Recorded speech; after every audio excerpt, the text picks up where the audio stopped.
Warning: this episode contains graphic details of violence committed against a young child and material that may not be suited for some audiences. Listener discretion is advised. If I were to ask you, what are some of the things you are most afraid of? We all have fears, right? Some people are afraid of things like snakes or spiders or clowns or even dogs or cats. Some people have fears of things like being afraid of heights or afraid to fly or a fear of small places or crowds. We have some relatively common fears like the fear of public speaking or a fear of elevators or a fear of thunder or lightning, possibly a fear of being alone. We're afraid of things that are unknown to us or make us feel vulnerable, like being afraid of dying or afraid of the dark, a fear of falling, ghosts, zombies. Some people are afraid of commitment or intimacy or have a fear of failure or a fear of abandonment or a fear of being forgotten. I have some irrational fears. I'm afraid of spiders and most bugs actually. When I was younger, I used to be afraid of the dark and afraid of noises I would hear outside. And that's a fear that's kind of carried over into my adulthood. I'm somewhat afraid of going places alone at night, something I don't really do very often. When I was little, I was afraid of the Night Stalker, Richard Ramirez, and that basically expanded to just about any serial killer. As you can see, I'm getting on into my 12th episode of California Dreaming, and I have yet to tell the tale of any serial killers, and California has had their fair share. I'm not going to say that I'm never going to tell any serial killer stories. I'm just not quite ready to go there yet. However, now, if I'm ever asked what my biggest fear is, I have an answer that's always first on my list. It seems silly now to be afraid of the dark or afraid of something superstitious like Friday the 13th.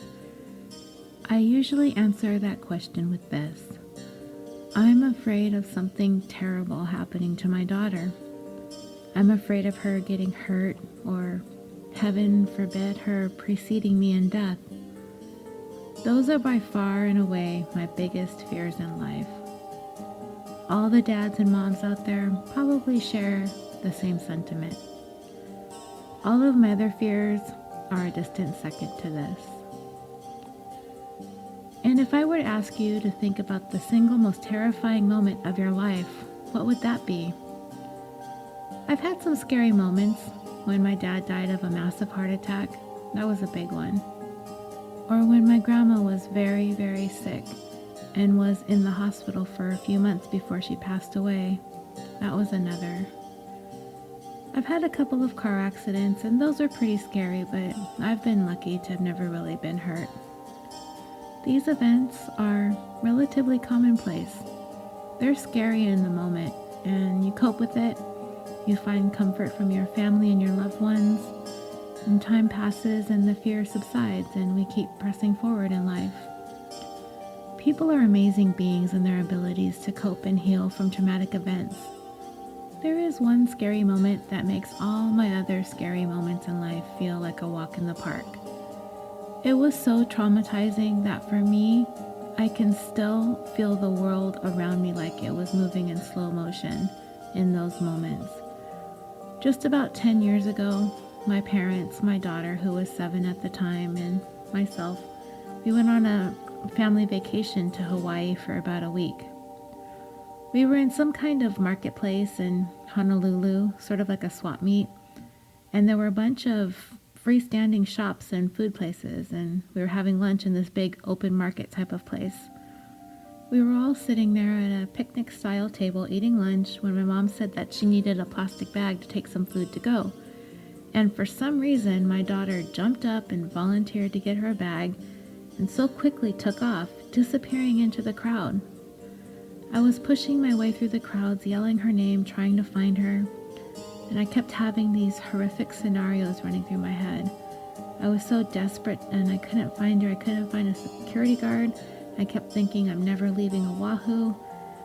I'll be here forever looking for my little girl. And after about 15 minutes, she suddenly reappeared in front of me with a plastic bag in her hand, so proud of herself. She's lucky that I was so relieved to find her, because in the next moment, I felt myself wanting to kill her for putting me through that. I don't know if I can even begin to convey how unbelievably terrifying those 15 minutes were. If you've lost your child in a crowd, then you feel me. I get crazy freaked out when I think about it, but I was lucky. Apparently she knew what she was doing, so my bad for the freak out, right? Anyway, that's my biggest fear, losing my child. I never want to experience the trauma or the sadness of losing her. She's my whole world. I needed to be better in that moment in Oahu. It was my job to keep her safe. It's our job as parents to keep our babies safe. But what if we don't? What if in a careless moment we fail? A moment we weren't paying attention. A moment we were too caught up in our own lives. What if in that tiny, tiny window of time, something slips past as our guard is down, and everything goes wrong, and something terrible happens to our child? Something completely unexpected. Something that never should have happened, but it did, because in that moment, your child came to be in the wrong place at the wrong time, and it was under your watch. I touched on this very subject back in episode 7 when I was talking about my friend whose daughter was struck by a pickup truck in a Costco parking lot. That was an accident, but I admittedly placed some of the responsibility upon her for not keeping a watchful eye on her child while traversing the lot. But what if it's something worse? Worse than being run over in a parking lot because your parent was distracted or wasn't holding your hand? Yeah, worse than that. I am so struggling with this particular story because as much as I hate on the perpetrator who is at the center of this tale, I'm also super filled with anger towards his friend who stood by and didn't say or do anything to prevent this awful crime from occurring. I've also found myself being so angry and finger pointing at the parent of the victim. Yes, the parent of the child in this story, because I feel so badly and so strongly that he failed his child in the worst ways possible. I don't want to feel this way. I want to feel sympathy for this man. I want to so badly. And this story is now 20 years old, and I want to somehow feel that this wasn't any part his fault. He didn't do this to his baby. A stranger did. But maybe I'm not alone in how I feel. And maybe you guys out there listening to this, maybe you guys can help me see this differently. Maybe you can help me validate my feelings. Because when I tell you what this little baby girl's dad did that led her to the situation that she found herself in, maybe you can help me, or maybe we can help each other try to wrap our minds around this, wrap our hearts around it, and wrap our souls around this, because this is the tale of our worst nightmare. Sherrice Marche Renee Iverson was born October 20th, 1989 in Los Angeles, California, to parents Yolanda Manuel and Leroy Iverson. Sherrice and her half-brother Harold were living with their father, as Sherrice's mother was trying to go through the court system to try to gain custody. I had a very difficult time finding any information about Sherrice's life through my research. I tried searching for her mother, Yolanda, and I found a Facebook page that I was fairly certain was her, but it was really hard to tell, honestly. There were no references to Sherrice. from what I could see. With a tremendous amount of deliberation, I decided to send this Yolanda a message. I explained to her that she doesn't know who I am, but I was interested in telling her daughter's story on the show. That I wasn't sure if she was the same person that I was looking for, and just that her name matched, and if she wasn't the mother of the child that I was wanting to speak with, then I apologized for bothering her. However, if she was, in fact, the mother, and she did not wish to speak to me, I again apologized for bothering her, and I completely understood, considering the circumstances. I didn't hear back from her. I searched and I tried looking for any personal memorial pages, dedicated pages, or anything that wasn't news related, but I could not find anything.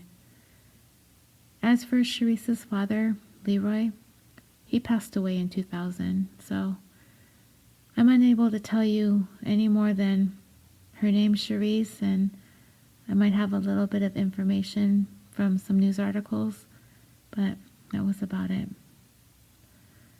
Born October 20th, 1989, and her life ended May 25th, 1997. During that Memorial Day weekend, Leroy Iverson found himself in Primm, Nevada, a town just inside the Nevada side of the state's border with California, located on Interstate 15, the main artery that takes Southern Californians to and from Nevada. 40 miles southwest of the city of Las Vegas, there is a small cluster of casinos, restaurants, gas stations, and an outlet mall. It's one of those places you're thrilled to see after driving through seemingly endless stretches of desert, as you're excitedly headed to Vegas. And it's your last chance to try your luck on the slots or at the tables, or stop for a bite to eat before you make your way back home to Southern California. Mr. Iverson had traveled to the border resort with his 14-year-old son, Harold, and his 7-year-old daughter, Sherrice. At the time, there were 3 major casinos located at this resort: Whiskey Pete's, Buffalo Bill's, and the Primadonna. The first 2 casinos, Whiskey Pete's and Buffalo Bill's, are still there. The Primadonna has been renamed Primm Valley Resort. But at the time that today's story takes place, it was called the Primadonna, so we will call it that for the purposes of this story. Mr. Iverson had been gambling late into the night on May 24th at Buffalo Bill's Casino. He had allowed his children to play unsupervised around the casino and in the arcade area. He was asked repeatedly by casino security personnel to please keep a watch of his children. Security had found Sherrice playing alone and paged her family through the public address system in Buffalo Bill's for someone to come retrieve this little girl. Her brother came and got her. Her brother was admonished to better supervise his little sister, and he had also been warned to stay out of the gaming areas of the casino. Security finally decided to seek out the children's father, and when they did, they asked Mr. Iverson to leave the casino for refusing to properly supervise his children. This was shortly before 1:30 in the morning. Mr. Iverson, apparently not done gambling yet, made his way over to the Primadonna, which is directly across the street from Buffalo Bill's. Apparently, Mr. Iverson did not make any attempts to better supervise his children at this casino either. According to Las Vegas authorities, he left his daughter unattended repeatedly between the hours of 1:30 a.m. and 3:48 a.m., which is the exact time Sherrice was last seen alive on video surveillance entering a women's restroom. Throughout the course of this episode, I will talk about Mr. Iverson, Sherrice's mother, Yolanda Manuel, the other people involved in the crime that took place that night, as well as the other issues that arose regarding casino safety and resorts in Nevada fashioning themselves into family-friendly travel destinations. While Mr. Iverson was busy gambling away the night, Sherrice had been playing in the Primadonna Resort's video arcade. This was one of Mr. Iverson's favorite travel destinations, a place where he could gamble and his kids could be relatively occupied. From the 15, when you drive by, you can see a big roller coaster outside of Buffalo Bill's. It's obviously a place that not only offers gambling for the adults, but some fun things for the kids to do too, right? I've stayed at Buffalo Bill's, and there are definitely things for young kids, but not so much at the hours that Sherrice was there playing. The rides are all closed by that time of night. I'm not certain if the arcade closes at a certain hour now, but when she was there, apparently it was a 24-hour thing.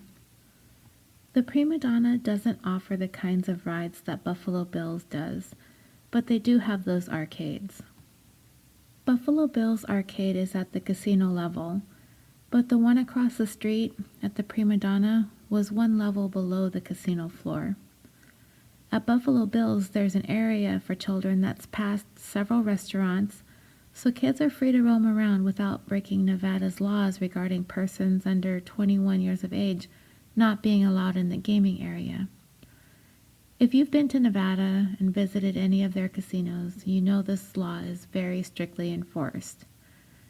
There are not only security guards constantly roaming the gaming areas, there are also floor personnel that keep their eyes on the table games, the gamblers, the dealers, and they also keep any children from loitering in the gaming areas and keep them moving along. Often in casinos, the carpet is color-coded to be clear where children are not allowed to be. So for the arcade to be located in an obscure area of the resort, like the lower levels or closer to the areas leading away from the casino and into the hotel wings, makes perfect sense.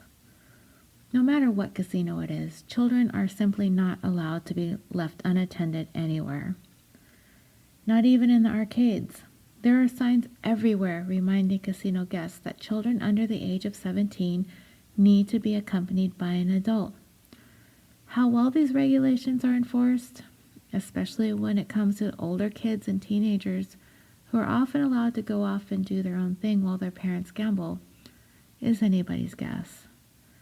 I know, growing up 275 miles from Las Vegas and being an only child, I often found myself in many a casino arcades, but not at the age of 7. My parents would bring along a babysitter when we traveled to Vegas, or they would take turns spending time with me while the other gambled. And once I reached a certain age, I was allowed to go play in the kid-designated areas on my own. Never did I really think I was ever in any kind of danger, and I don't know if my parents ever really thought that either, but I do know that I needed to check in with either my mom or my dad at very specific times. That wasn't hard because I would definitely run out of quarters for the games pretty quickly. So Mr. Iverson, leaving his child with her 14-year-old brother to wander around the casino for nearly 4 hours after 1:30 in the morning, is that something that one would consider to be typical behavior for a parent? I know I wasn't wandering around in a casino at that hour. For as long as I can remember, anything available for children to do at that hour of the morning was closed for the night. But apparently not at this casino. Not that night, I guess. Mr. Iverson was going to try his luck with his gambling and with his kids. I mean, what could go wrong, right? His kids are safe, aren't they? She's with her big brother. She'll be fine. This is a fun little border resort. It's probably the last place Mr. Iverson would think his children's lives would be in any danger. I don't know. What about you guys? Maybe it's because of the story that I feel this way, but seriously, I would never in a million years have allowed my child to roam in a casino on her own at any age. I've been to Vegas countless times, and it might just be because I'm not a gambler, but I've always found myself in the arcade with my daughter. Now that I'm thinking about it, I think I could say with nearly 100% certainty that my kid has never been in a Vegas casino any area of a Vegas casino without adult supervision. Maybe things would be different if I gambled, but even if I did, I wouldn't have sent her off to the arcades without me. And I'm certain most of you share the same sentiment. It's just bad judgment. And even if you aren't familiar with the story, you just know, because I'm talking about the story on the show, that this is not going to end well. And you know and I know that this tale is likely the exact reason why we don't let our kids out of our sights. So there was Sherrice playing in the arcade well after 1:30 in the morning on that Sunday before Memorial Day. Much of what transpired in the arcade was documented on surveillance camera. So many hours passed before Mr. Iverson had any kind of inclination to check in on his kids in the arcade. I have so many strong opinions about this, but as I weave through the details of this story, I have to keep reminding myself to remember who committed the most atrocious crime imaginable in this story. Maybe we can have a discussion about it after the show goes live. It makes me so angry to think about it. But let me go through this and I will try to keep it together as best I can. But I would love to hear all of your opinions as well. Am I being too hard on Dad? You tell me when the story is over. At exactly 3:48 a.m., little Sherrice can be seen going into the women's restroom in the arcade. You can find these images, possibly even a video on YouTube, or a link to various articles about this story online. But I'll post some pictures on social media. They're in black and white, and they're somewhat grainy, frame-by-frame shots, each one time-stamped, but you can see the people involved in this pretty clearly. You can see Sherrice run past some video games and beyond the views of cameras. They're the last images of her ever captured. What happens next is so eerie to watch, so haunting. You see a young white man, possibly in his late teens or early 20s, wearing a t-shirt, some light-colored shorts, and a baseball cap worn backwards, following Sherrice into the bathroom. You can also see another young white man hovering around just outside the bathroom door, kind of pacing or loitering there. I'll talk a lot more about him later in the story too. He's another person who could have changed the course of what happened, but didn't. 25 minutes later at 4:13 a.m., the black and white time-stamped grainy still images show the young man with the backwards baseball cap leaving the women's restroom. Sherrice still has not reappeared, as I've told you. She never will. 45 minutes later, at 4:58 a.m., Mr. Iverson is seen on the video images looking for Sherrice. More than 3 hours after arriving at the Primadonna, it finally occurs to him that it might be a good idea to check in on his kids. More than 3 hours later. She's 7 years old. It's between 1:30 and 5 in the morning in a casino at which Mr. Iverson has no hotel reservation, so he knows his kids aren't safely tucked into bed somewhere, that's for sure. So suddenly at 5 in the morning, Mr. Iverson has that holy crap moment he can't find Sherrice. He searches around the arcade looking for her, and when he can't seem to find her, he asks a female hotel employee to take a look in the ladies' restroom for him, which she does, and what she finds is a parent's worst nightmare come true. 7-year-old Sherrice, little Sherrice, is dead in a bathroom stall. On the surveillance video, you can see a horrified casino employee grabbing Mr. Iverson and pulling him into the bathroom. Sherrice's body was discovered in the handicapped stall. propped up in a seated position on the toilet. The second grader at 75th Street Elementary School in Los Angeles, described as a sweet, loving child, had been sexually assaulted and strangled to death. I will get into Mr. Iverson's behavior that night, leaving his children to play unsupervised at that hour in the arcade while he gambled all morning long, and the casino security personnel releasing Sherrice into the care of her older but still 14-year-old brother. I first want to tell you about the man who was responsible for doing this to Sherrice, Jeremy Strohmeyer. Just 18 years old when he murdered and raped her, and his friend, David Cash, 17 years old at the time, who knew what was happening and did nothing to stop it. From all appearances, Jeremy Strohmeyer was an all-around good kid. He was a student at Woodrow Wilson High School in Long Beach, California. Like many high schools, the students were divided into cliques: surfers, jocks, druggies, and the sort of dorky kids. Strohmeyer started at Wilson midway through his junior year in 1996. He had spent a year in Singapore prior to this, where his mom had taken a job with a computer company. Upon returning to Long Beach, Strohmeyer initially fit in with the dorky guys, but without really having to work hard at it, he easily kept up a 3.5 GPA, immersing himself in advanced placement classes with the hopes of one day being accepted to West Point or to the Air Force Academy. By the time he was in 10th grade, he had the ability to build his own computer. He enjoyed writing poetry, and he had a deep passion for flying, a passion he shared with his dad. Compared to the other kids at Wilson High, Strohmeyer's family was quite well-to-do, with an income into the six-figure level.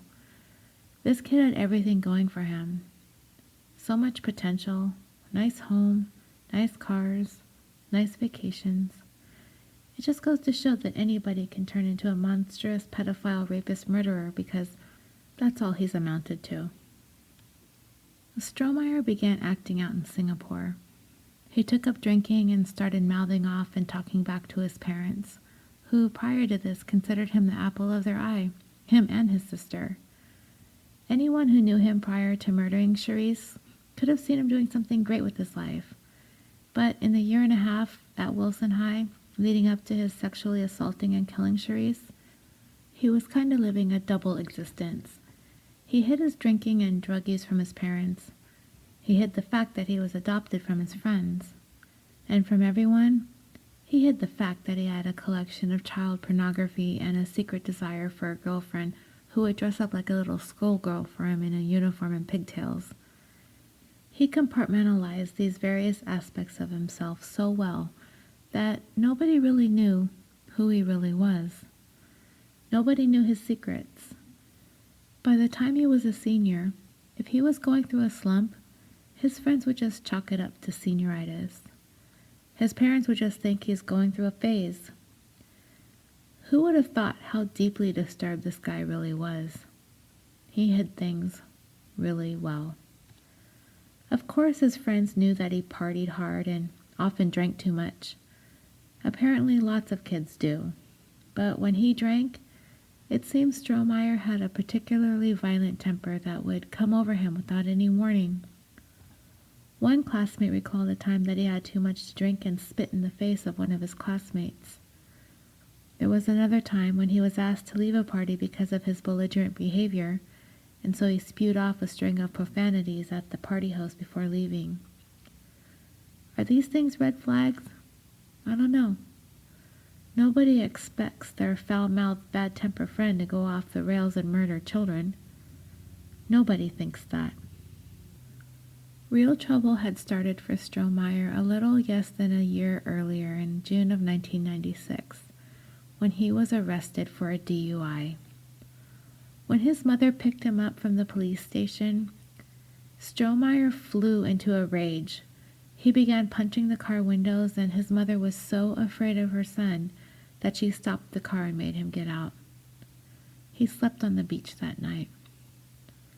And he knew in that moment that that DUI was going to prevent him from being able to get into West Point or the Air Force Academy. He lost his driver's license. He had to attend alcohol counseling and perform 80 hours of community service. He knew the course of his life would never be the same. And things could not have happened at a worse time. He had just met a girl who he had been courting up until this time. She was just about to start attending UC Santa Barbara that fall. Without his driver's license, he wasn't going to be able to visit her like the two had been planning from the time that they met that spring. And as for Strohmeyer's parents, from what I could glean, they were either completely in the dark or completely in denial. And if I were to guess, my money's on denial. When they had tried to re-enroll Strohmeyer back into the school he was in Singapore because his mother was going to return there for work, the school rejected him. What they were told on his last day there in the previous year, that he had shown up to school stoned. His parents didn't believe the school administrators. They could see their son's behavior was changing for the worse while they had been in Singapore, but they blamed it on being in Singapore. They figured coming back to Long Beach would solve all their problems. They attributed most of their son's behavior to teenage angst. So fast forward to Memorial Day weekend 1997. Strohmeyer had gone along with his friend David Cash and his father to Las Vegas. They had made what was supposed to be a brief stop at the Primadonna, but for Cash's dad, like many gamblers, got caught up at the poker tables. By 3 a.m, Strohmeyer and Cash were getting really bored hanging around the arcade as they waited for Cash's dad. Who knew when the guy was going to be done with his gambling? So these two bored morons decided it would be funny to urinate on 2 coin-operated games. And then they thought it would be even more funny to urinate on an electrical wall outlet. The two of them must have thought this was the funniest thing ever. As stupid as this whole scene sounds, I wish this was the worst of what was going to happen that early morning. Strohmeyer, with his dumb backwards hat, tried striking up a conversation with a 16-year-old girl he met in the arcade. He flashed a fake ID that he used to buy Coke and whiskeys. He had some piercings he wanted to show off, stuck out his tongue, which was pierced with a steel rod, and then he lifted up his shirt to show off some nipple piercings. Now, if you're thinking, wow, this guy's a creep, don't worry, you're not the only one. The girl he was talking to thought so too. She managed to sidestep giving him her pager number. Remember those things? And she lied to him about where she lived. Well, as the two were talking, Strohmeyer was suddenly hit by a wet, wadded up piece of paper towel. By 3:30 that Sunday morning, in the casino arcade, Sherrice was starting to get tired, and of course, she was restless. Anyone with a 7-year-old would be well aware of this, and most of us would not be having our children running around a casino arcade unattended at this time of night. I cannot speak of my disdain for this enough. I almost wouldn't believe a parent would have allowed this to happen if this story never occurred and ended the way that it did. Despite having his children escorted to him twice by security, told he could not leave them unsupervised, repeatedly told by security to keep his eyes on his children, Mr. Iverson, apparently hell-bent on gambling, paid no mind to casino security. His children were getting tired and impatient. They kept approaching their father as he played at the slots, a place his children were not allowed to be. He yelled at them, 3 times to get back down into the arcade until he came for them. After the last time, Mr. Iverson yelled and threatened them not to return to the slot area. The 2 kids stayed downstairs in the arcade. At one point, during those 3 hours that Sherrice was down in the arcade, she had actually fallen asleep in the seat of a racing car game. She had apparently been to the Primadonna many times before, so she was familiar with the routine. So who was Sherrice's dad? Well, at the time, he was a 58-year-old retired bus driver, and his health was not good. He needed a cane to walk steadily. He suffered from asthma attacks, high blood pressure. He had emphysema and diabetes.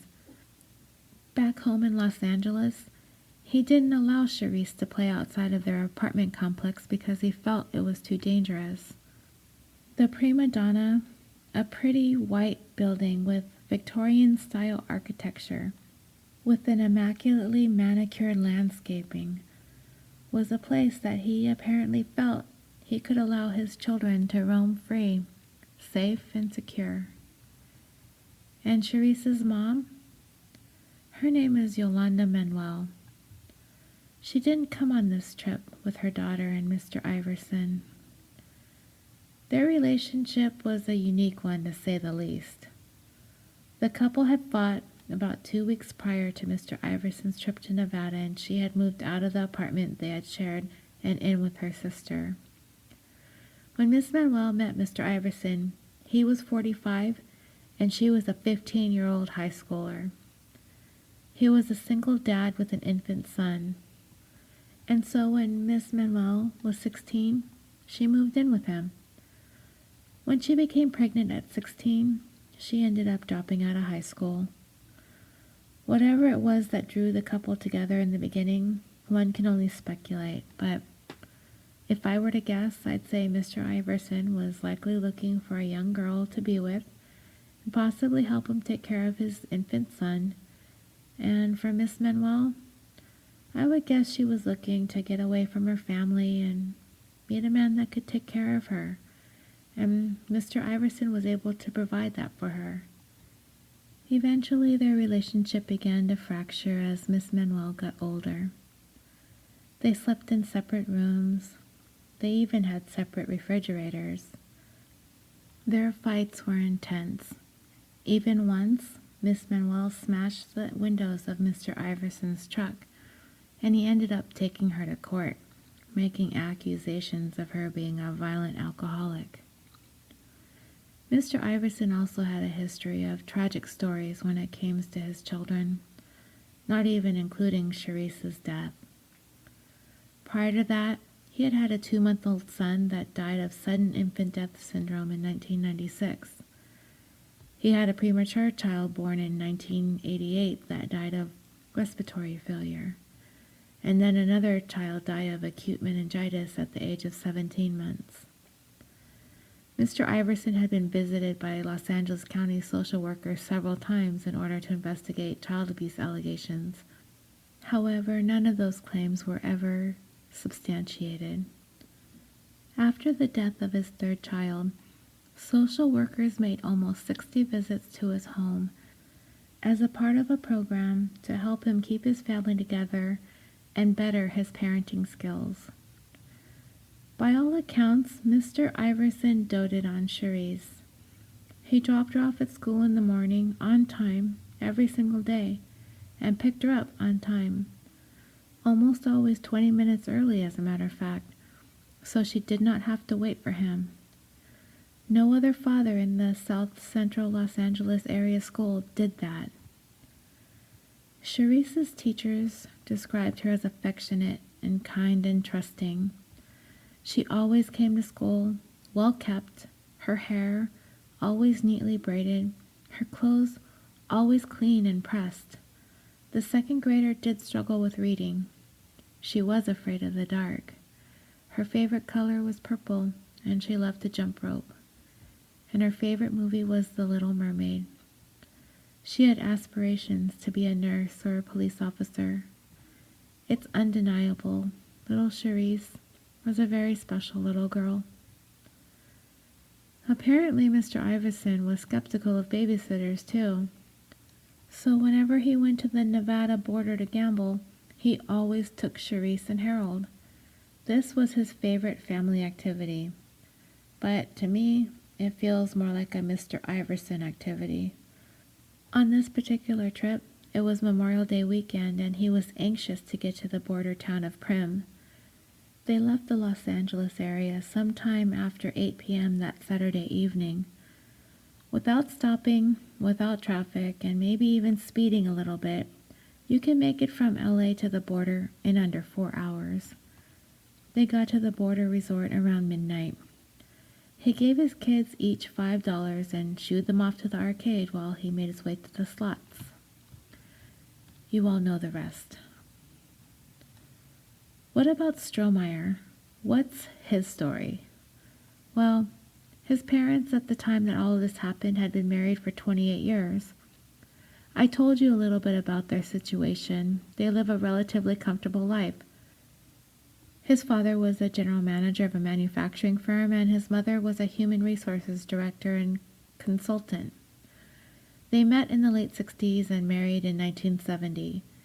They had this plan. They were going to have one biological child and one adopted child. And while they waded through the red tape of the adoption process, they had their one child in 1976, a daughter.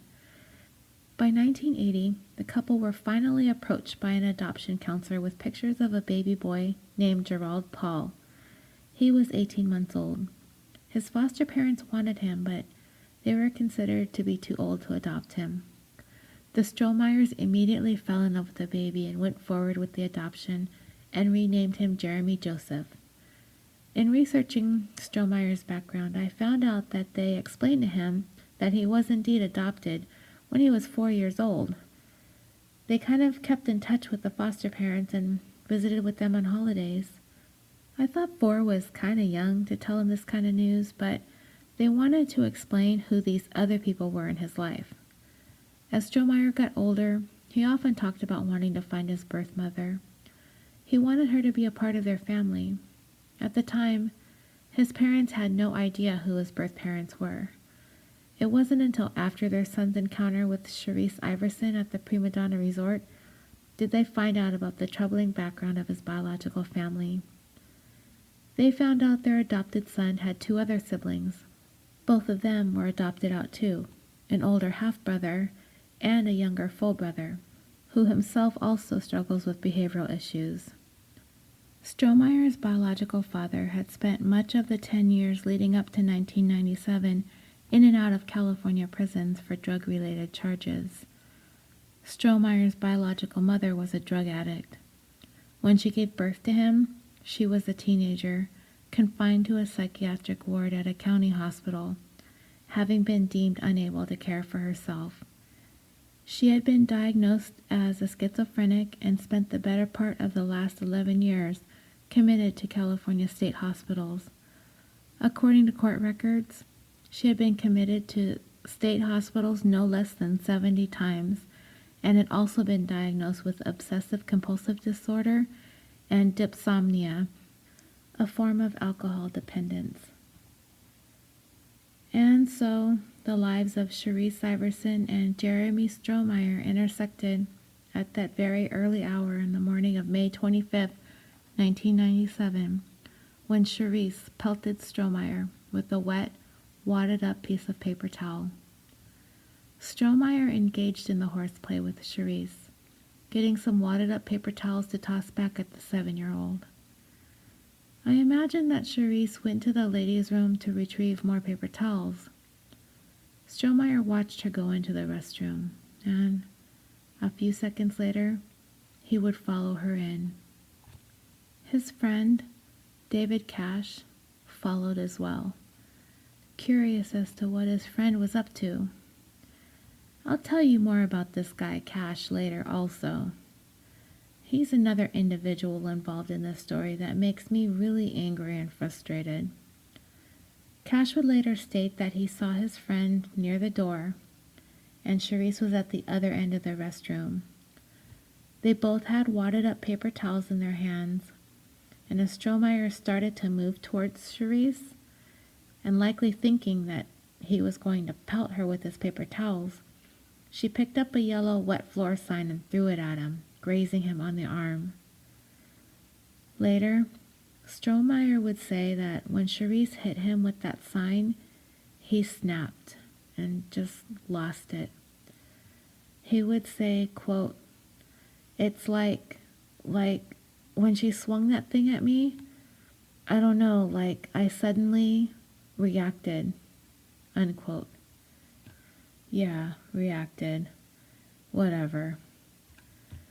So he charges towards Sherrice and picked her up with his left arm between her legs and his right hand over her mouth.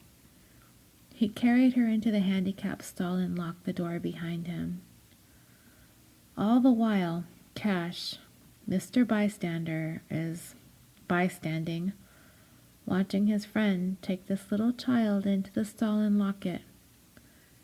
Later on, he would report that he felt what he described as a small degree of concern. He went into the stall next to the one that Strohmeyer had taken Sherrice into, stood on the toilet, and tried to get his friend's attention by tapping him on the head. But he did not acknowledge Cash's feeble attempts at getting his attention.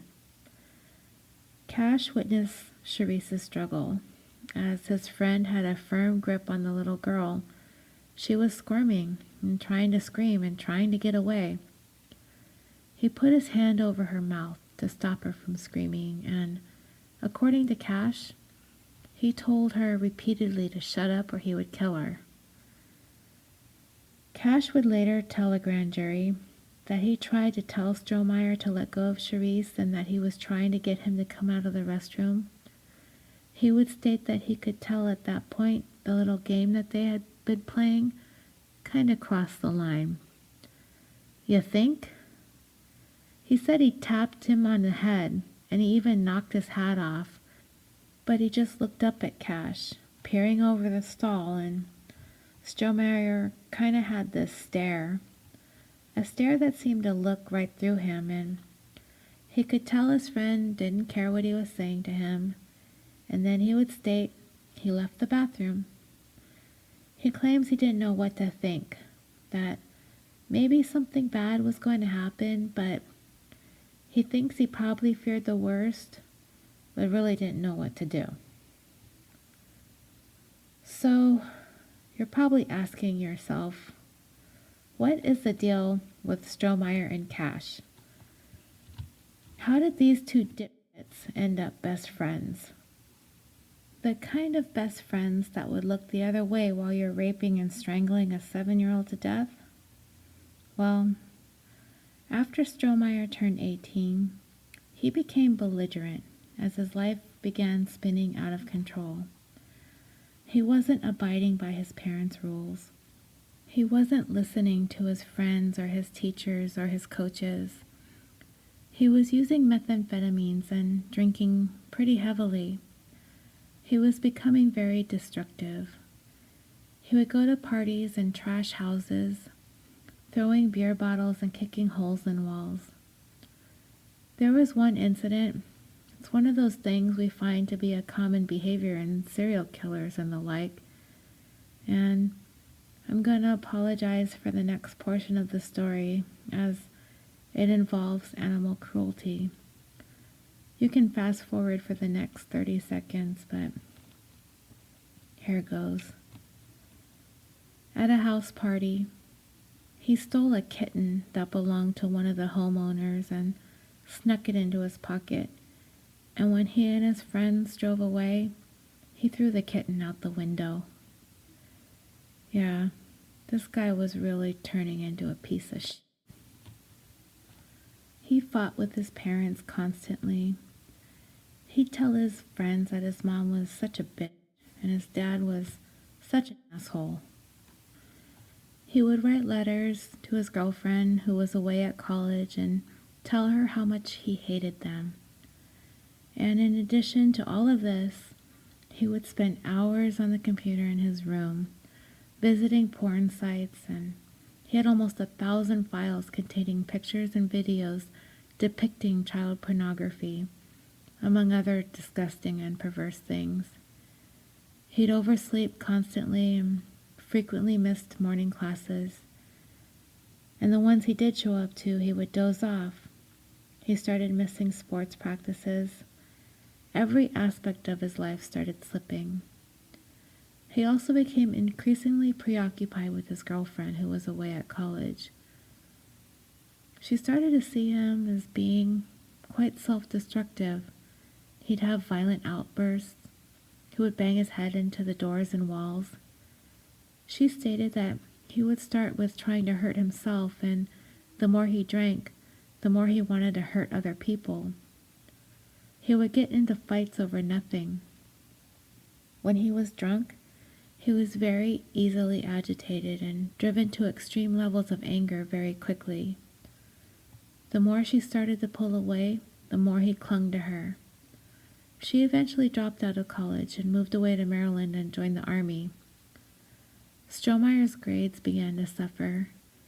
He did not qualify for the ROTC scholarship that he was hoping for, but he didn't tell his parents right away. As you can tell, something had to give eventually. More and more, Strohmeyer was hanging out with his buddy, David Cash, a fellow senior who had aspirations of becoming a nuclear engineer. Most of Strohmeyer's friends didn't like Cash. They thought he was nerdy and arrogant. But for Strohmeyer, he was the perfect best friend. Cash looked up to Strohmeyer. He kind of idolized the guy. For what reasons, I have no idea. He would laugh at his jokes. He didn't pass judgment on him or make fun of him or give him a hard time for pining after a girl who didn't want to be with him anymore. Cash was like Strohmeyer's goofy sidekick. And even better, Cash was always able to drive the unlicensed Strohmeyer anywhere he wanted to go around in his mom's cool red convertible. By February of 1997, Strohmeyer's coach was on to his drug use, but did not make the accusation outright. He brought up his erratic behaviors and spotty attendance. Strohmeyer apologized for letting the team down, but it was too late. He was kicked off the volleyball team. In March of 1997, Strohmeyer's girlfriend was in town from the East Coast. She came by to see him, and his mother ended up catching the two having sex in the house. She demanded his girlfriend leave and forbid her from ever coming into their home again. This devastated him, so he decided he could no longer live there if his girlfriend wasn't allowed. He ended up moving in with Jeremy Phillips, a friend who graduated a year earlier from Wilson High School. They became friends after meeting at a party. He enjoyed drinking and partying just as much as Strohmeyer did. Strohmeyer, Cash, and Phillips hung out a lot, causing a lot of trouble as they cruised around Long Beach. They'd harass prostitutes and homeless people. One time, Strohmeyer smashed an egg into the face of a prostitute. On another occasion, the three took turns shooting a BB gun at homeless people. Phillips would later justify their behavior, saying they wouldn't really aim for people's faces and they never shot at women. Classy guys, right? And if you didn't think that this could get any worse, you'd be wrong. These guys did this thing called whore dragging. This is where they would talk to a prostitute at their car window, then grab her by the arm, and the driver would speed off, towing her along the street until they decided to let go. I absolutely despise these jerks. Seriously, in researching this is the first time I've ever heard of these type of activities, and I hate these guys so hard right now, it's infuriating.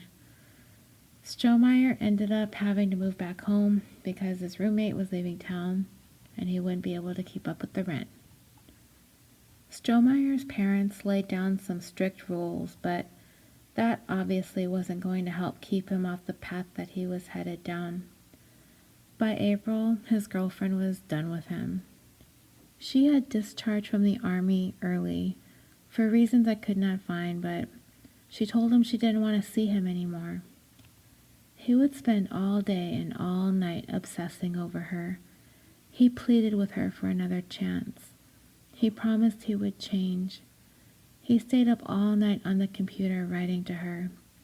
He was constantly up using methamphetamines. He tried desperately to see her, but she avoided him. He'd wait for her calls, but she'd never call. He'd show up at her house, and her mom would tell him that she was out of town. The drugs were starting to take its toll on his state of mind. He would describe to his friends that he felt like demons were taking over his body, and he couldn't sleep.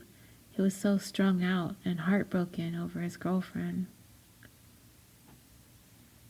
So David Cash became one of his favorite friends, his favorite distraction.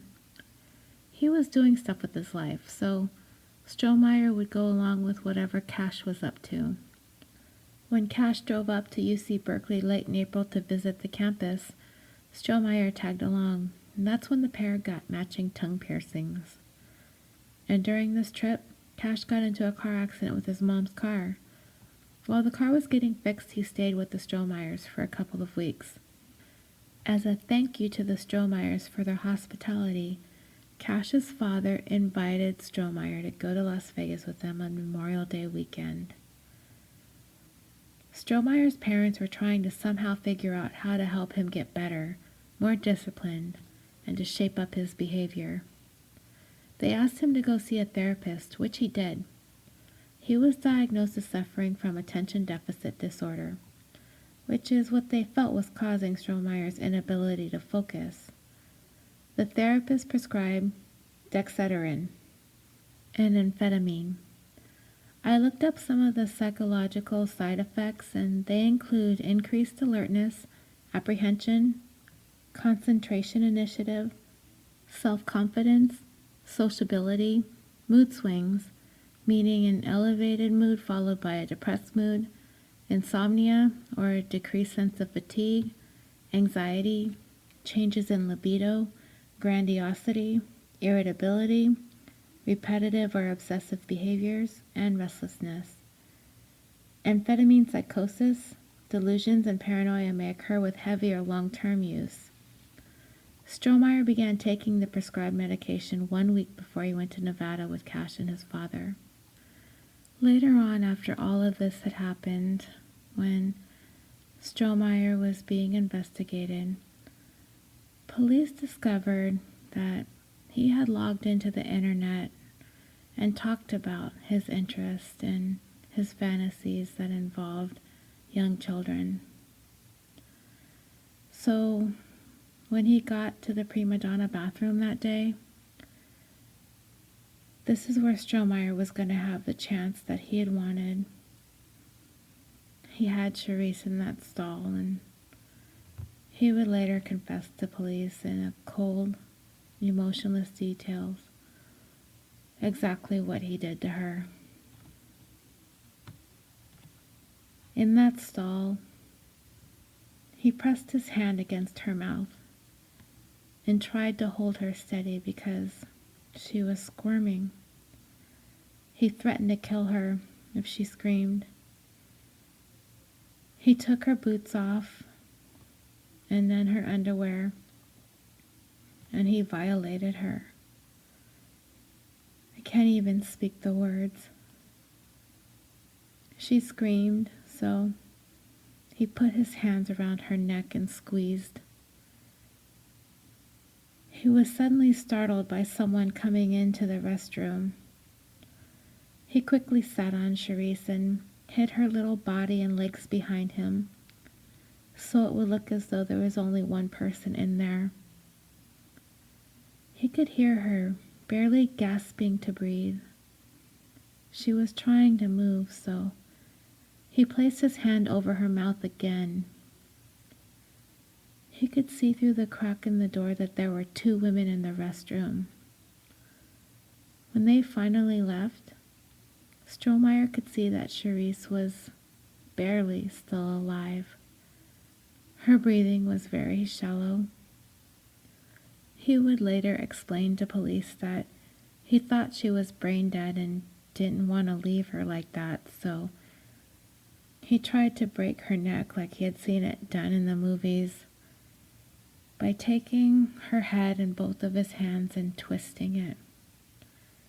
She still seemed to be breathing, so he snapped at her neck even harder. Once he could see that she was dead, he stuffed her boots and her pants and her underwear in the toilet bowl. He lifted her up and put her legs into the toilet and arranged her in kind of a squatting position and folded her arms over her legs. He told the police that it was like a dream where he had wanted to experience death, something that he had never been that close to before. He wanted to see death. Using a piece of toilet paper, he wiped a little bit of blood and foam that had come from Sherrice's mouth onto his hands, threw it on the floor, and walked out, closed the stall door. 25 minutes after entering the bathroom, Strohmeyer seen in the grainy surveillance video walking out. Cash spotted him and said, "Dude, let's go, my dad's waiting." As the two friends were headed towards the exit, Cash asked him what happened. Strohmeyer looked at him and said, "I killed her." So, what does Cash do? He presses on with the stupid questions and asks if Sherrice was sexually aroused. I don't know if there was ever any answer to that question. Cash is another character in this story that I loathe so badly. The two friends get into Cash Sr.'s car and head towards Vegas, arriving around 7 a.m. on Sunday. The elder Cash went gambling and the boy slept in the car until noon. That day and into the next, Strohmeyer and Cash hung out in Vegas, at New York, the Luxor, MGM Grand, and all the while they talked about what happened to Sherrice. They talked about it as if they were in disbelief that it happened. Cash was pretty sure everything was caught on camera, but Strohmeyer didn't seem to think so. But Cash was pretty convinced that they would be caught because they were so conspicuous. They made a pact that they wouldn't tell anyone, and if they were caught, they would just say that they were playing hide and seek and the girl locked herself in the stall and they just left. They headed home Monday night. So again, we're asking ourselves, what is the deal with David Cash? The two friends met in a computer class during their junior year. Cash was a science and math whiz. He had nearly a perfect grade point average, and the way he came off about his intellect was a turnoff to most of Strohmeyer's friends. They thought he was a weird hanger-on. In the party circles, Strohmeyer was considered a cool guy, but Cash certainly was not, but he tried his hardest to fit in with the partiers. Strohmeyer looked older. He passed for an adult. He was tall and had a fake ID, and he was a big flirt with the ladies. Cash, on the other hand, was short and baby-faced.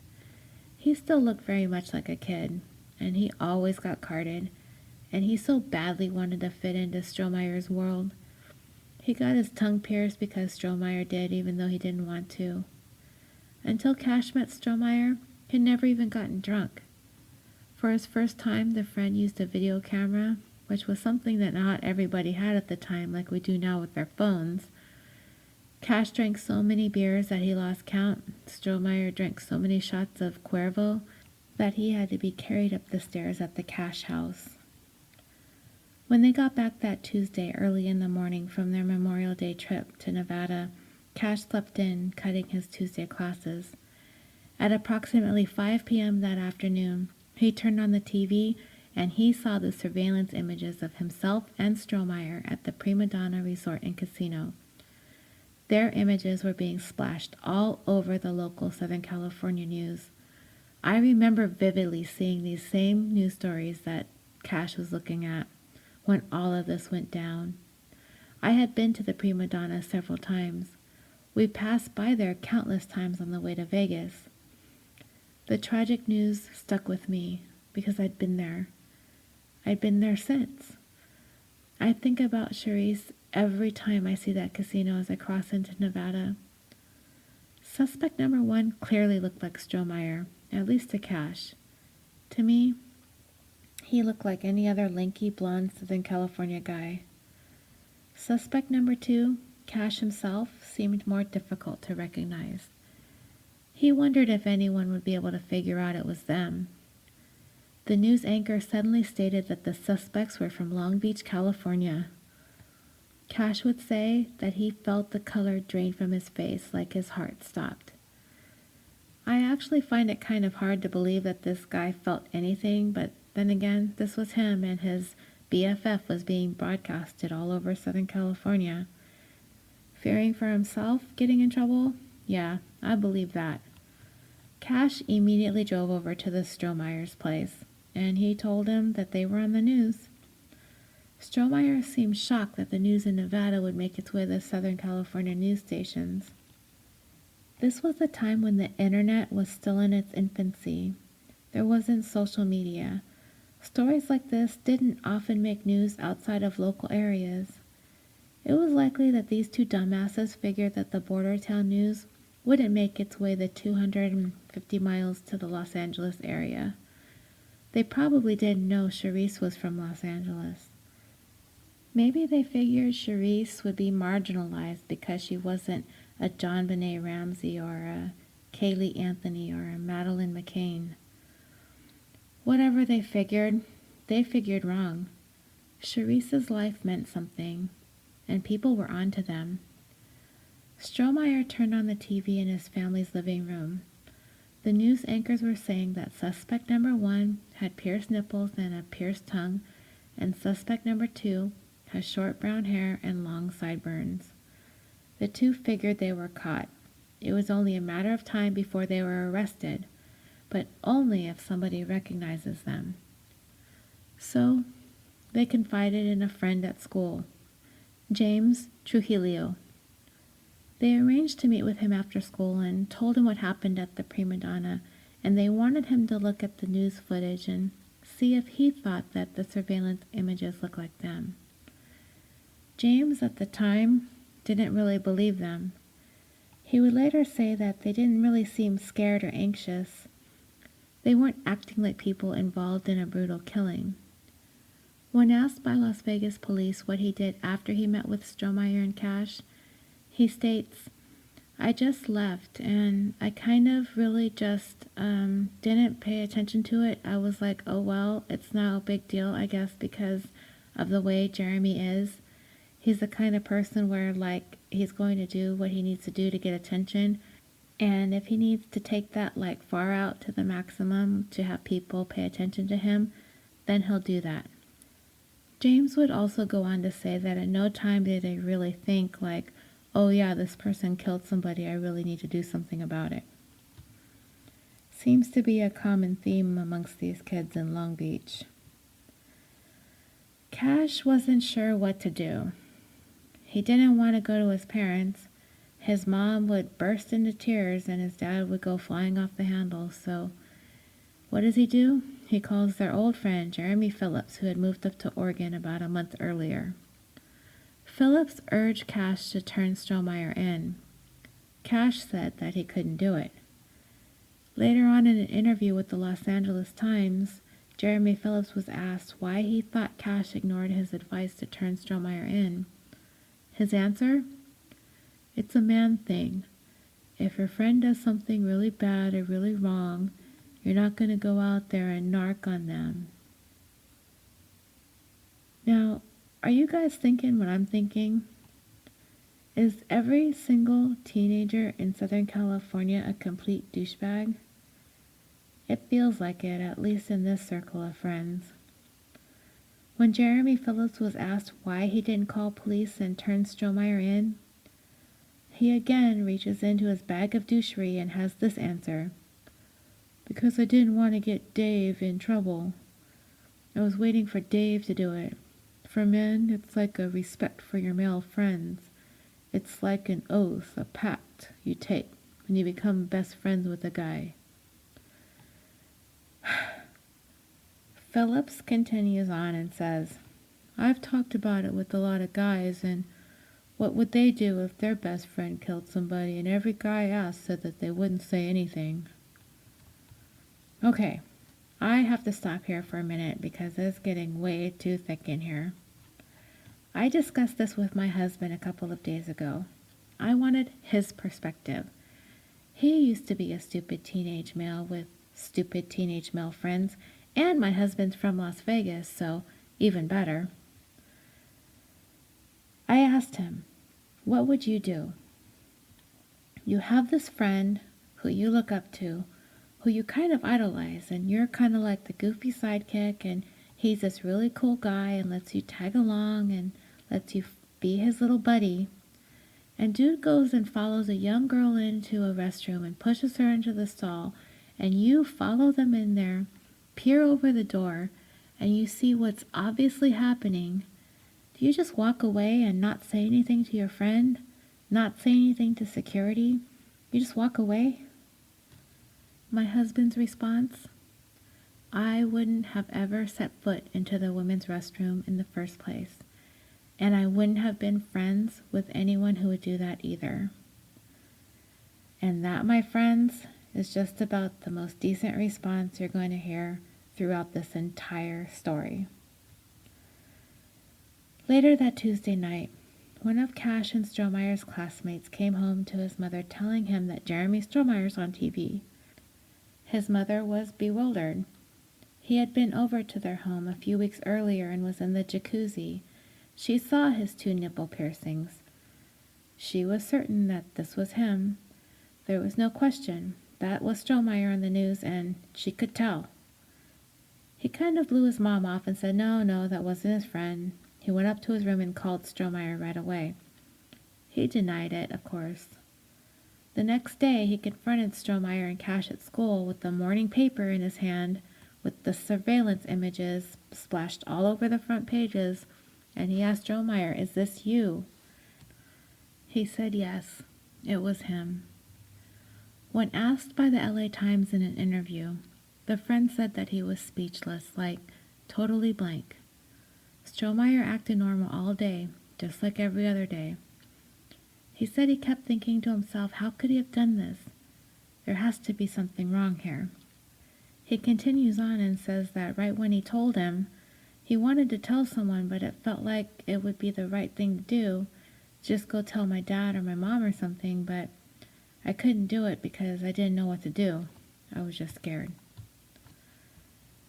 Later on that same day in history class, another person remarked that the newspaper picture looked like Strohmeyer. The same friend approached him again later after class and told him that there's a girl in class that thinks he's the murder suspect and asked him what he was going to do. Strohmeyer said he wasn't going to do anything.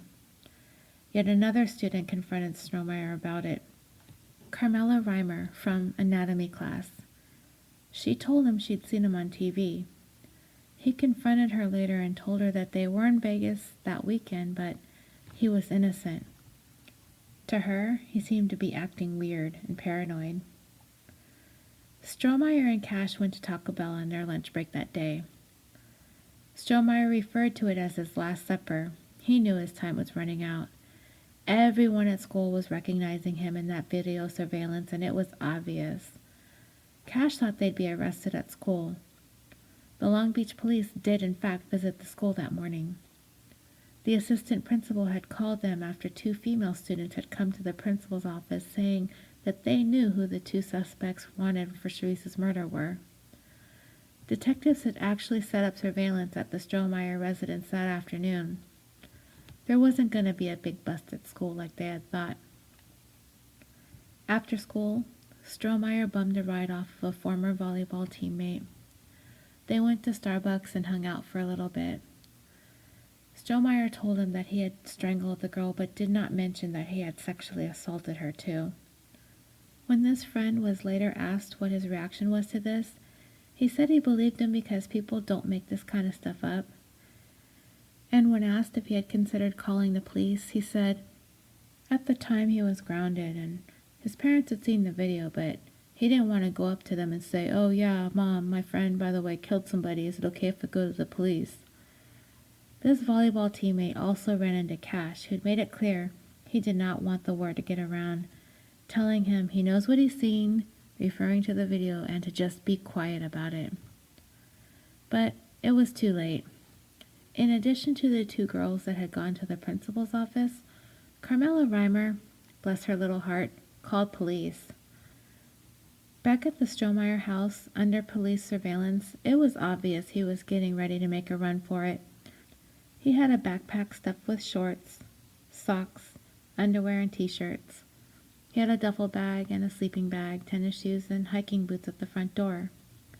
He would later tell police that he was panicking and he didn't know what to do, and so he was thinking he would take off and get rid of evidence. He revealed that he had already burned up the baseball cap and the clothes that he was wearing the night that he killed Sherrice. Police watched the house as Strohmeyer sat on the porch smoking a cigarette, desperately calling people to help him, give him a ride to anywhere, to the airport, to the bus station, to the train station, but nobody would come for him.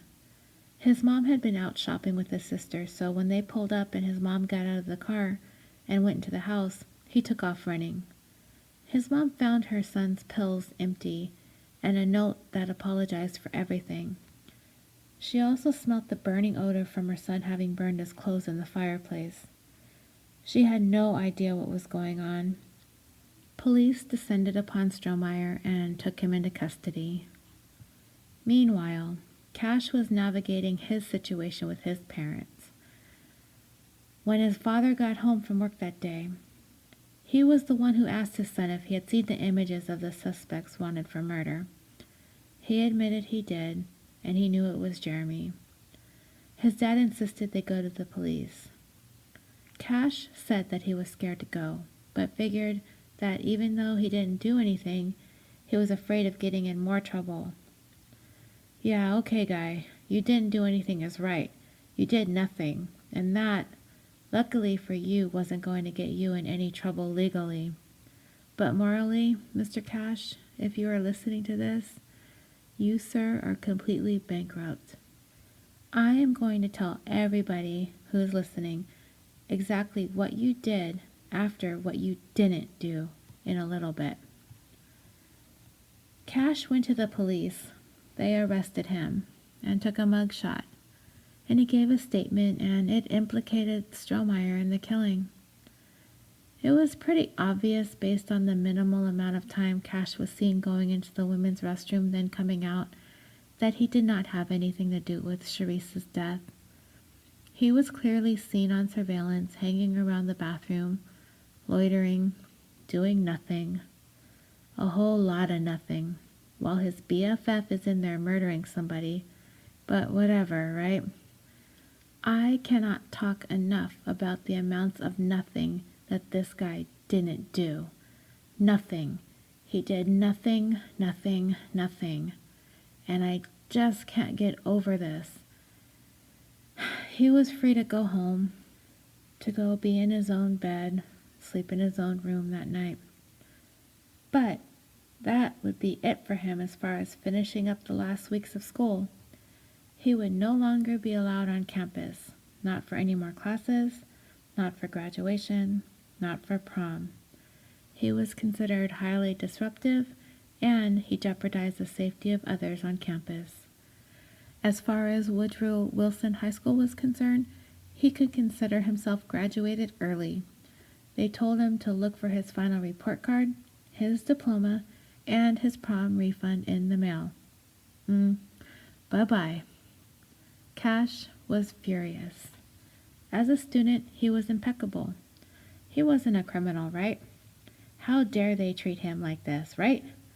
Well, Mr. Cash, that's your comeuppance for doing nothing. He said he was going to sue. Whatever. From what I could see, nothing ever came of that. While Cash was being questioned by the Long Beach police, He had more choice things to say. Cash was asked, "Did you think about the safety of that little girl?" His answer, I'm not sure. I thought, what would happen to her or what he was doing to her. She was being restrained against her will." Police asked him, "Didn't you think that was something you should go and report right away?" Cash's answer, I probably should have, but I didn't, at that point, I couldn't fathom Jeremy, doing physical harm. Then police asked him, that evening, did Jeremy make any mention in regard to her appearance or sexuality or anything about her? His response, well, nothing serious. We always joked around. Those little girls, are yummy like this and that, but it's always in a joking manner. In an interview with the Los Angeles Times, Cash was asked why he asked Strohmeyer if the little girl was aroused. His answer, I don't know, it's just the way I think. Cash was asked if he asked Strohmeyer why he killed Sherrice. His answer, I never asked him why. He never explained. I don't see how there could be an explanation. When asked if he was appalled that his friend said that he killed this little girl, Cash's response, I'm not going to get upset over somebody else's life. I just worry about myself. I'm not going to lose sleep over somebody else's problems. When asked why he didn't turn Strohmeyer into the police, his response, well, I didn't want to be that person who takes away his last day, his last night of freedom. When asked if he still considers Strohmeyer a friend, Cash's answer, if you can believe this bullshit, yeah, he didn't do anything to me. I look up to Jeremy just as much as anyone else. I'm going to have to warn you guys that there is more of this interview with David Cash. You can imagine it doesn't get any better. You almost think he's trying as hard as he can to be as big of a jerk as he possibly can be, maybe for attention or to get more interviews or deals. I can't think of any other rational reason why a person would say the things he did or act the way he did, unless he really is as massive of an asshole as he sounds, which I could easily believe. Cash did tell the LA Times that he was hoping the sensationalism of Strohmeyer's trial brings him a movie deal. He made no secret of the fact that he was going to try to capitalize off of this whole thing. When he was asked if he was angry with Jeremy, his answer, no, he didn't do anything to me. I miss him as a friend. There's nothing much you can do about that. You gotta move on. He was asked that if he wasn't angry on his account, but what about for his parents having to drag them into all of this? Cash's response, no, they're over it. He was asked about what he thinks of Sherrice. Cash's answer, I don't think of it. I don't know her. He's asked if he feels bad for her, and he says, the situation just sucks in general. He's asked if he feels worse for her or for Jeremy, and he states, well, because I knew Jeremy, I feel worse for him. I know he had a lot going on for him. Ugh, this guy just makes my skin crawl. It's almost unreal. I wouldn't believe it if I didn't actually hear this crap come out of his mouth. There is this interview he did on 60 Minutes. I will play it at the end of the show so you can hear it for yourself, that he really is this awful. Sherrice was laid to rest on May 31st, 1997, with services at Paradise Baptist Church. Her father sat on one side and her mother on the other. They never spoke to one another after Sherrice's death.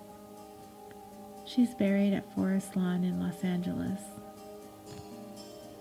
As far as Strohmeyer is concerned, He was scheduled to go to trial in September of 1998. He was facing the death penalty if he were convicted on all charges. However, just hours before his trial was to begin, his attorney, Leslie Abramson, entered a plea bargain on his behalf. And if his attorney's name sounds familiar to you, she is familiar. She is the same attorney that defended the Menendez brothers in their first trial. The one with the poofy blonde perm? Yeah, that's her. On September 8, 1998, Strohmeyer pled guilty to 4 counts: first-degree murder, first-degree kidnapping, sexual assault on a minor with substantial bodily harm, and sexual assault on a minor. On October 14, 1998, Strohmeyer was sentenced to 4 life terms, 1 for each count, to be served consecutively without the possibility of parole. Apparently, he's had the chance to appeal. He's tried to recant his confession and take back his guilty plea, accusing Abramson of bullying him and his parents into confessing unless they paid her more money. His appeals have all been denied. He is currently prisoner number 59389 in Nevada's High Desert State Prison. If you hover over his inmate number, a recent photo of him pops up and he's smiling in it. Sherrice's mother, Yolanda Manuel, attempted to have David Cash charged as an accessory, but authorities said that there isn't any evidence connecting him to the crime itself. He was never going to be prosecuted for anything related to Sherrice's murder. Technically, it was perfectly legal for him to walk away from what was going on in that bathroom that night and to wait for his friend. There were protests and rallies to have Cash removed from UC Berkeley, where he was accepted to and attended their nuclear engineering program. My husband looked him up recently, and he's actually listed on the www.ripoffreport.com website. It says this company operates in California, but its headquarters and offices are in Texas. Plains Exploration and Production Company, which is one of the largest oil companies in California and even has their own ticker in the New York Stock Exchange, PXP, has hired David Cash Jr. as one of their equipment operators of their company. Cash was lucky to receive this high-paying job, all thanks to his nuclear engineering degree from the University of California, Berkeley. But one must not forget that in 1997, David Cash witnessed his friend Jeremy Strohmeyer rape and strangle to death a 7-year-old girl by the name of Sherrice Iverson. Cash did nothing other than cheer his friend on while he was murdering this little girl.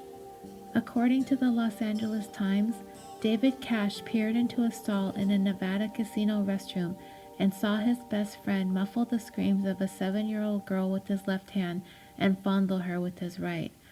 Cash was in the restroom for 2 minutes. He did not assist his friend, nor did he hinder him. Cash did not call for help. He just left as his friend shouted at the little girl. According to some of Cash's friends, he bragged to them about witnessing the actual murder. Back then, there was no Good Samaritan law in Nevada. Thus, Cash got off the hook, scot-free, while Jeremy was sentenced to life in prison without parole. The case received national notoriety and attention, and is one of the most highly televised trials of 1998. The article also lists some of the information I gave you guys in the story, particularly his statements to the media and the Los Angeles Times. They also list his cell phone number, his birthday, his email, his Facebook page, his MySpace page, if that's still even a thing, and all of his work contact information, just in case anyone had anything to say about it. Sherrice's mother filed a wrongful death lawsuit against the casino and Strohmeyer, and Sherrice's father filed one as well, separately, but he is also suing the hotel for slander and defamation because a casino official told reporters that he, shortly after learning of his daughter's death, asked them for $100, a hotel room, a plane ticket, beer, and money for Sherrice's funeral. The Primadonna also filed a cross-claim and a third-party complaint against Mr. Iverson, Strohmeyer, and Cash, alleging that their actions contributed to Sherrice's death. Strohmeyer's parents sued the County of Los Angeles over the information about his biological family's mental health issues not being disclosed to them at the time of his adoption. All the cases have been settled for undisclosed amounts. In the wake of Sherrice's tragic murder, the state of Nevada immediately made several changes in legislation. Following her death, Clark County passed an ordinance restricting arcade hours for children under 18 and requiring security guards in arcades at all times. Many arcades that formerly stayed open 24 hours began to close at night. In 1998, the Las Vegas Hilton was fined $350,000, the largest fine at the time involving minors, for allowing children to loiter in the casino while they waited in line to ride a Star Trek ride. In addition, Sherrice's murder led to the passage of Nevada State Assembly Bill 267, requiring people to report to authorities when they have a reasonable suspicion that a child younger than 18 is being sexually abused or violently treated. The impetus for this bill stemmed directly from David Cash's inaction during the commission of this crime. This, the Sherrice Iverson bill, was introduced by Nevada State Assembly Majority Leader Richard Perkins, provides for a fine and possible jail time for anyone who fails to report a crime of that nature that led to the creation of the bill. It was enacted in 2000. Sherrice's murder also led to the passage of California Assembly Bill 1422, called the Sherrice Iverson Child Victim Protection Act. It is a duty to rescue law that requires a person to notify law enforcement if they witness a murder, rape, or any lewd or lascivious act where the victim is under the age of 14.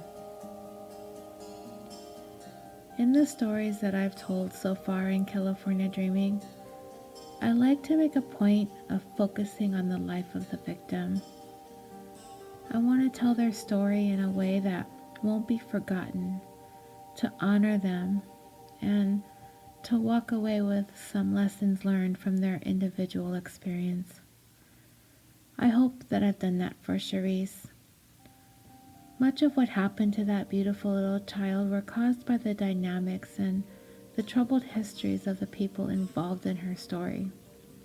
Her father, her mother, her brother, David Cash, the bystander, the casino staff, the security, and of course, the one person who laid his hands on her and violated her in the worst way, and ultimately took away her life.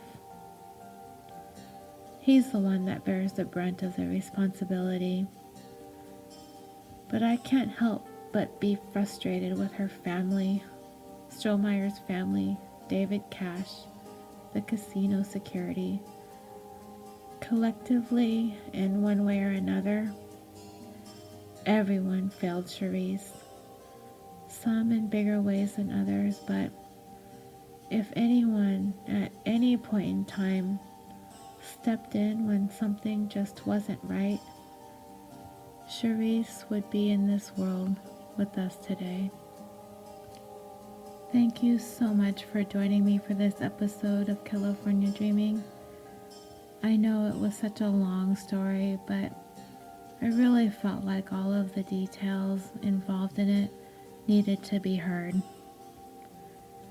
There's a few things I wanted to talk to you about before I play you that 60 minutes interview that I told you about. I would first like to give a warm thank you to Eileen W. for being the latest Patreon contributor. Your generosity is tremendously appreciated. And thank you to all of you who continue to support the show, and not just through Patreon, but through spreading the word on social media, interacting and discussing and commenting on Facebook, Instagram, and Twitter. You guys are so much fun. And for the latest 5-star reviewers on iTunes, Seatown Soldier, Imes Baloo, Trisha Lynn, Rilke 2012, and B Monroe 11. Thank you all for taking the time to go in and leave me 5 stars. I also want to thank you for the Facebook reviews as well. Stephanie and Rob, thank you so much for your 5 stars there. It helps the show out so very much. All these reviews, it gets the word out and gives us more visibility, so thank you. I also want to remind you that California Dreaming is now proudly a part of the Orbital Jigsaw family of podcasts, an eclectic group of outstanding podcasts from a variety of genres. We have 2 new shows that joined last week. I managed to tell you about the Is This Adulting podcast, a show dedicated to breaking down the stigma of mental illness through comedy. And I'm super excited to announce to you guys that a podcast I've been listening to for a very long time, even before my own show was even a twinkle in my eye, Insight, hosted by Allie and Charlie. Join them as they take a new look at true crime, mysteries, and forgotten history.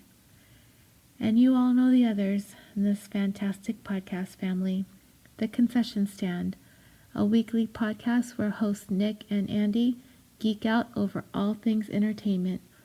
Or Busted Wide Open, where hosts Nick and Surrey and Dangerous bring you all the hottest news in sports, entertainment, and pro wrestling.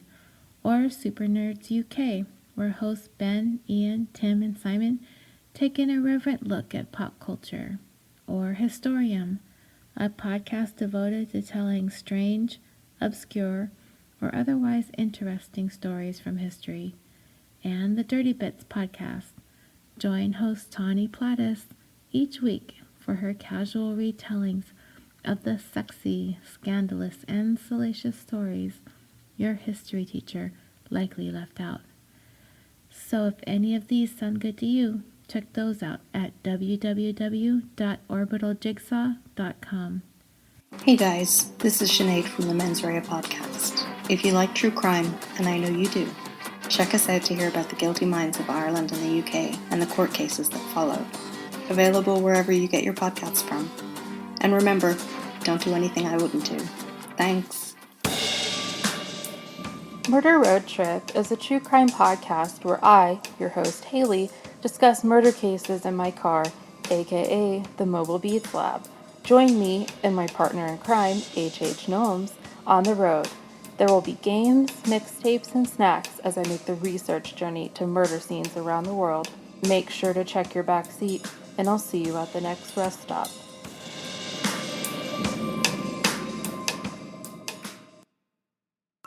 Hello, fellow skin suits. This is Angel. And Ember. Deep down, do you have a secret passion for true crime, sarcasm, inappropriate jokes, but you still want to hear all those lovely details? However, you still need a little bit of humor to get you through those dark moments? Then come hang out with us over at the Color Me Dead podcast. We try to balance both humor and facts perfectly. We also go on some pretty extraordinary squirrel hunts. We can be found on iTunes and all other podcast apps. Come over to Twitter, Facebook, and Instagram and see us at Color Me Dead Podcast for the latest updates and gory chat. We release on Wednesdays because on Wednesdays we wear murder. Don't forget to spay and neuter your pets and stay out of chalk lines.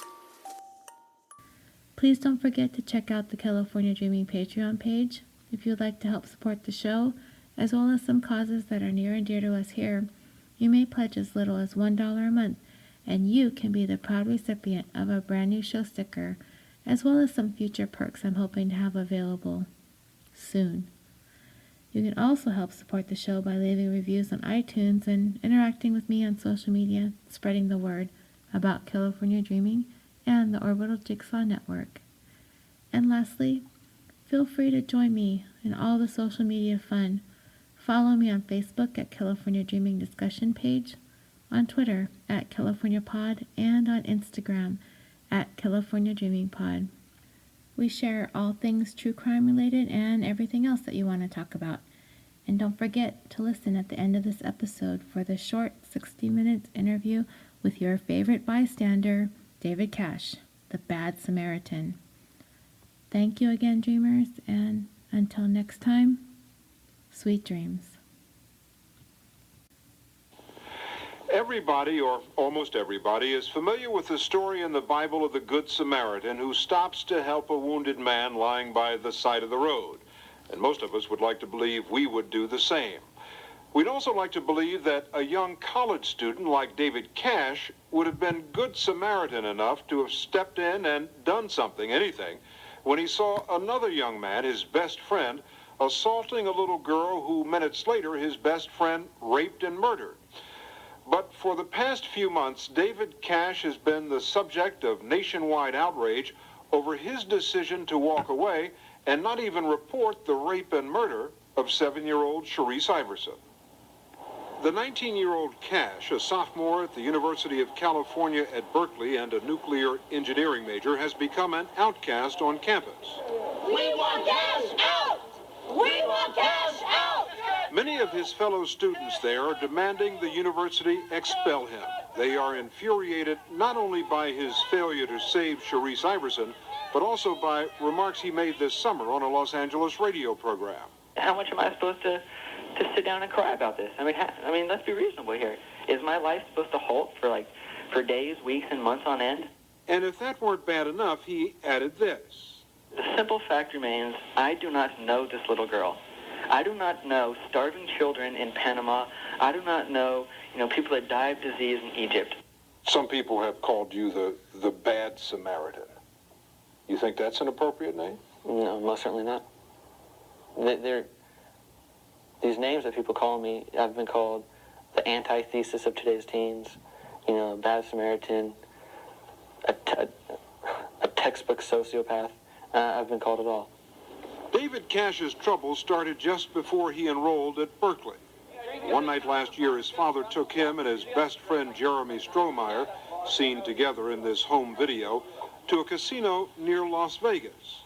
Surveillance cameras there show the two boys playing video games at 3:30 in the morning. Strohmeyer then spots Sherrice Iverson, whose father was gambling nearby. The cameras record Sherrice walking into a women's restroom, followed by Jeremy Strohmeyer, and then a minute later by David Cash.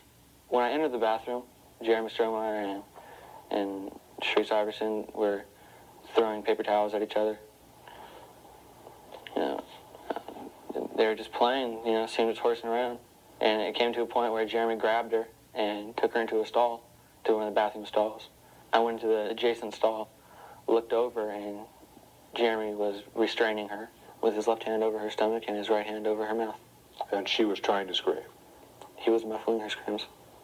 Cash says he then heard Strohmeyer threaten Sherrice Iverson, saying, "Shut up or I'll kill you." I tapped him on the head, because it was completely out of character. And he didn't really respond to me. He gave me kind of a blank stare. So, in my opinion, it was like time for me to get out of there. Why? Well, when an 18-year-old male grabs a 7-year-old child, that's not a position I want to be in. Based on what I saw, it wasn't something I wanted to stick around and see what would materialize. Did you say to him, "Jeremy, come on, stop, let's go"? I was giving him a look as if, that he shouldn't be doing that. But you never said, "Stop, get out of here, this is wrong." Verbally, I did not say that, but my body language certainly suggested it. According to the surveillance cameras, David Cash walked out of the bathroom about 2 minutes after he entered. Strohmeyer was seen leaving some 22 minutes later. But Sherrice Iverson never left. Her body was discovered in the bathroom. She had been sexually assaulted and strangled. What did he say to you when he came out? He immediately confessed.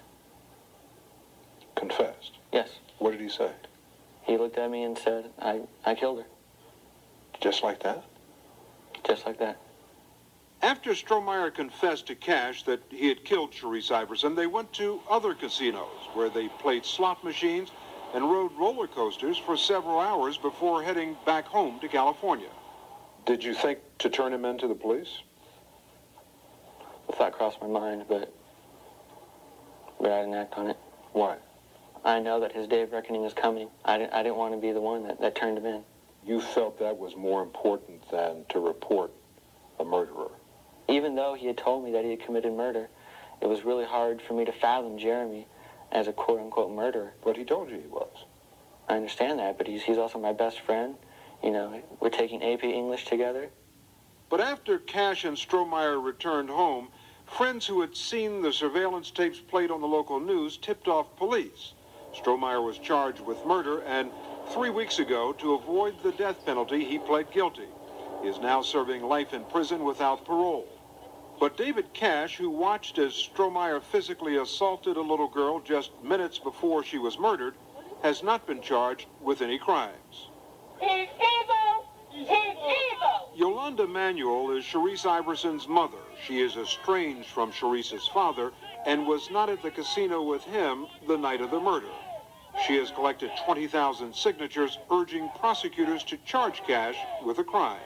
He seen Jeremy Strohmeyer put his hands over her mouth and carried her in the bathroom. He seen it. Anytime you stand and you look at something happening to anybody, not only your child, any human being, a dog, a cat, or whatever, you've seen that happen. So you are murdered within yourself. You still got the blood of my babies on your hand. You think he is an accessory to murder? Yes, he is.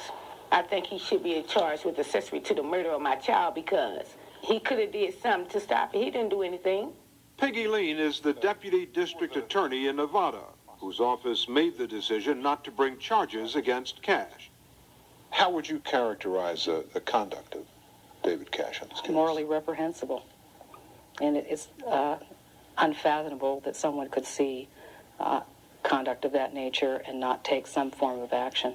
Why then didn't your office charge him with any crime? Moral reprehensibility isn't a crime.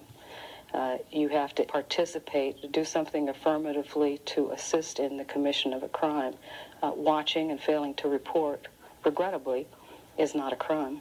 But, I mean, isn't there something wrong with that? I mean, you've got someone who could have saved a child's life and who did nothing about it, and yet there's no way to hold him accountable. There may not be any way to hold him legally accountable. He's certainly accountable in the court of public opinion, and he's certainly accountable ultimately in how people respond to his morally bankrupt behavior. We asked David Cash to explain his behavior to a group of fellow students we assembled on the campus of Berkeley, and he agreed. A lot of people say, how come you didn't stop the murder? How come you stop the rape? I never felt that anything was going to happen to her. If I thought that, that was going to happen, of course I would have stopped it. I don't want this on my conscience that, I allowed, somebody to die. Is it on your conscience? Not to the extent that yes or no? Is it on your conscience? Not to the extent that most people would want it to be. Yes or no? Not to the extent that most people would want it to be. Okay. I really have a hard time believing that you thought that nothing wrong was going on. Doesn't it alarm you that for 25 minutes he's still in the bathroom with a 7-year-old girl? I mean, that's just not a normal occurrence, and yet wouldn't you want to go back in there and Okay, let's think of it. Let's say after 25 minutes I come to the conclusion that he's murdered this girl, all right? Do I storm into the bathroom, and then what happens to me? Okay, let's say the security guard walks in. I'm sitting here, with my best friend with the dead body there. You know what I mean? I think it's very clear to all of us that David Cash's mindset was, what is best for me? What is going to keep me out of trouble? You have expressed no remorse, no feeling that you felt bad at all that this young girl was murdered. How is it that you can sit there and feel comfortable with yourself, waiting 3 days when you could have assisted the police in pursuing Jeremy? However, you could have done any number of things, but you did nothing. It's easy for you people to say, oh, you should have done this, you should have done that. Like, you didn't know Jeremy. But, at the time, I made the best possible decision. You still stood by and let a little girl be raped and killed, and I don't think we should stand by and let you get away with that. You just said I stood by and let a little girl get raped and killed. Yeah. That is wrong.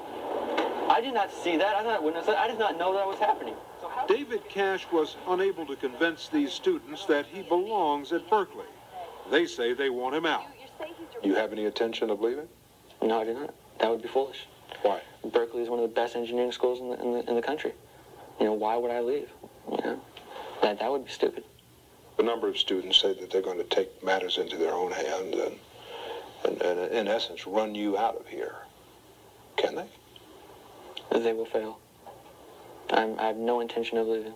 Despite the uproar on campus, Berkeley Chancellor Robert Berdahl says he cannot expel Cash because he hasn't committed a crime and he hasn't broken any university rules. David Cash has done reprehensible things in not acting, I think, to intervene. He's said outrageous things. But even when students act in an outrageous fashion, we can't simply take an arbitrary action against them on the basis of some kind of moral outrage that people feel. Does the university have a moral responsibility to do something about students who behave so atrociously? What has offended the community sensibilities, I think, are the things that he has said.